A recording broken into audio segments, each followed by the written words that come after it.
अस्सलाम वालेकुम। आज की इस वीडियो में हम बात करने वाले हैं पर्दा क्या है, कुरान और हदीस की रोशनी। आज हम पर्दे से जुड़े कुछ अहम सवालों के जवाब कुरान और सुन्नत की रोशनी में जानेंगे। सबसे पहला सवाल आता है कि पर्दा है क्या? पर्दा सिर्फ हिजाब या बुरखे का नाम नहीं है। इस्लाम में पर्दे का मतलब है अल्लाह के बताए हुए तरीके के मुतल्लिक अपनी नस्र, लिबास, अखलाक और हया की हिफाजत करना। अब सवाल आता है कुरान में पर्दे का जिक्र कहाँ है? आज हम एक बहुत अहम और अक्सर गलत समझे जाने वाले टॉपिक पर बात करेंगे। क्या पर्दा सिर्फ औरतों के लिए है और क्या इस्लाम ने सिर्फ औरतों पर पाबंदियां लगाई हैं? अल्लाह ताला ने मर्द और औरत दोनों को जिम्मेदारी और हुकूक दिए हैं। आइए कुरान की रोशनी में देखते हैं। सबसे पहले अल्लाह ताला ने सिर्फ औरतों को ही नहीं मर्दों को भी नजरें नीची रखने का हुक्म दिया है। सूरह अल-नूह की आयत 30 में अल्लाह ताला फरमाता है, ए नबी, ईमान वाले मर्दों से कह दीजिए अपनी नजरें नीची रखें और अपनी शर्मगाहों की हिफाजत करें। इसके तुरंत बाद सूरह अल-नूह की आयत 31 में अल्लाह ताला ने ईमान वाली औरतों को हुक्म दिया अपनी नजरें नीची रखें, अपनी हया की हिफाजत करें और अपनी जीनत को जाहिर न होने दें। सूरह अल-अहज़ाब में अल्लाह ताला फरमाता है, ए नबी, अपनी बीवियों, बेटियों और ईमान वाली औरतों से कह दीजिए कि जब वो बाहर निकला करें अपनी चादरें ओढ़ लिया करें, इससे उनकी पहचान होगी और उन्हें तकलीफ न दी जाएगी। यानी कुरान में पर्दे का हुक्म साफ तौर पर मौजूद है। अल्लाह ताला ने मर्द और औरत दोनों को इज्जत दी है।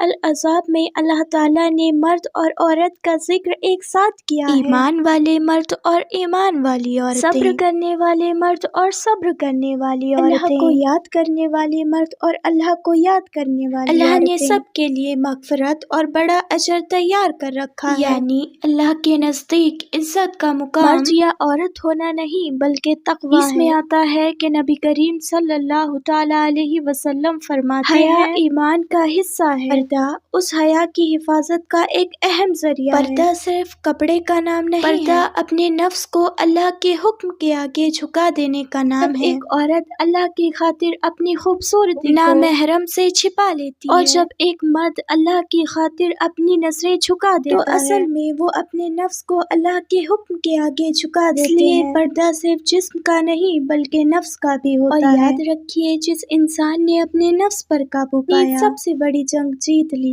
पर्दा उसी जंग का एक हिस्सा है। पर्दा कोई मजबूरी नहीं बल्कि अल्लाह से मोहब्बत का एक सबूत है। अब सवाल आता है कि पर्दा करना किससे है? इसका जवाब समझना बहुत ही आसान है। एक छोटा सा कायदा याद रखिए कि जिस मर्द से शरीयत में निकाह जायज है उससे पर्दा करना भी जरूरी है। याद रखिए, दुनिया की हर खूबसूरती एक दिन खत्म हो जाएगी लेकिन अल्लाह के लिए किया हुआ हर एक अमल हमेशा बाकी रहेगा। पर्दा लोगों के लिए ना करें बल्कि अल्लाह की रजा के लिए करें, क्योंकि लोग बदल जाते हैं लेकिन अल्लाह का वादा कभी नहीं बदलता। हो सकता है पर्दा करने पर लोग आपका मजाक उड़ाएं, लोग आपको समझ न पाएं, लेकिन एक बात जरा सोचें, जब कयामत के दिन अल्लाह सुब्हानहू व तआला फरमाएगा, मेरे बंदों ने मेरी खातिर अपनी ख्वाहिशों को छोड़ा, उस दिन हर कुर्बानी बहुत छोटी लगने लगेगी। इसलिए अपना हर एक अमल अपने रब की रजा के लिए करें। हर नई इस्लामिक वीडियो सबसे पहले देखने के लिए वीडियो को लाइक एंड चैनल को सब्सक्राइब कर लीजिए। Thanks for watching.